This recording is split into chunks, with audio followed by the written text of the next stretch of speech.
Morning everyone. Class में मैंने आज बच्चों को ध्वनि पढ़ाया है। तो ध्वनि में कुछ ये मेन टॉपिक्स है जिसमें हम कंपन, आवृत्ति, आवर्तकाल और आयाम को आज डिस्कस करने वाले हैं। कंपन क्या होता है? कंपन को अगर हम डिफाइन करना चाहें तो कंपन क्या है कि जब कोई वस्तु अपनी माध्य स्थिति के इधर या उधर गति करती है, जैसे झूला झूलते हैं, झूला यहाँ बैठेंगे, आगे जाएंगे, जितना हम आगे जाएंगे उतना ही हम पीछे आएंगे, फिर ऐसे करके रेस बढ़ती है। तो जो दोलन, वो वाला दोलन होता है, वही सेम दोलन जब वस्तु के अंदर होता है तो उसे कहा जाता है कंपन।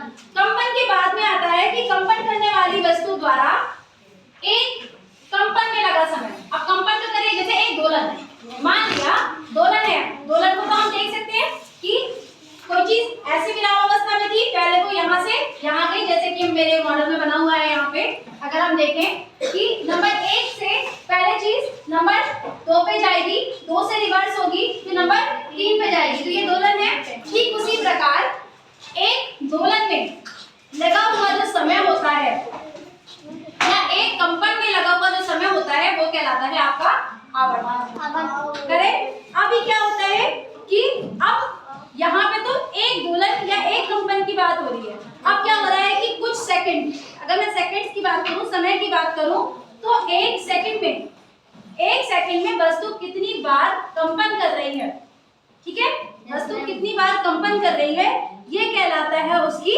आवृत्ति। एक सेकंड में वस्तु जितनी बार, अब ऐसा तो नहीं है ना कि वस्तु एक सेकंड में रुक के कंपन करेगी, एक सेकंड बहुत बड़ा होता है, तो एक सेकंड में जितनी बार कंपन कर रही है वो कहलाती है इसकी आवृत्ति। और उसके बाद आता है आयाम। अब कोई भी चीज है यदि उसमें कंपन हो रहा है, जैसे हमारा मोबाइल ही है, वाइब्रेट होता है जब, तो वो अपनी स्थिति पे थोड़ा तो मूव करता ही है ना। तो कोई भी वस्तु जब कंपन करती है तो उसके अंदर विस्थापन भी होता है। विस्थापन मतलब वो एक जगह से दूसरी जगह तक थोड़ा बहुत तो मूव करेगी। तो किसी वस्तु के द्वारा कंपन करते हुए या कंपन के कारण जब वो अपनी स्थिति से हट जाती है तो वो अधिकतम विस्थापन जो कहलाता है उसका, वो कहलाता है आयाम। अभी कंपन को समझने के लिए ये प्रैक्टिकल है, आई होप कि अच्छा हो जाए, क्योंकि कई बार वाइब्रेशन पे डिपेंड करता है। ये मैंने पानी भर लिया है पूरा। कंपन को समझना उतना आसान नहीं है। अभी हम देखते हैं ये उछला पानी, जब ये स्वरित है, ये इसको ध्वनि नापने के लिए करा जाता है। इसका बेसिकली यूज क्या होता है कि जब हम इसको यूं करके और इसके पास तक लेके आएंगे, शायद इसमें ऑडियो रिकॉर्ड ना हो पा रही है, कान के पास लाते हैं तो हमें आवाज सुनाई देती है, ध्वनि सुनाई देती है।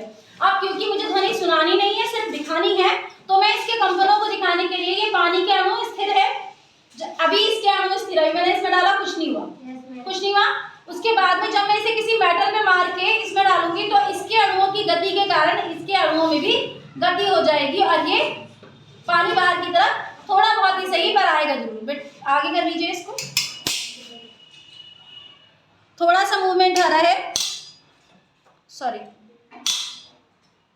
इस तरीके से पानी उछलता है।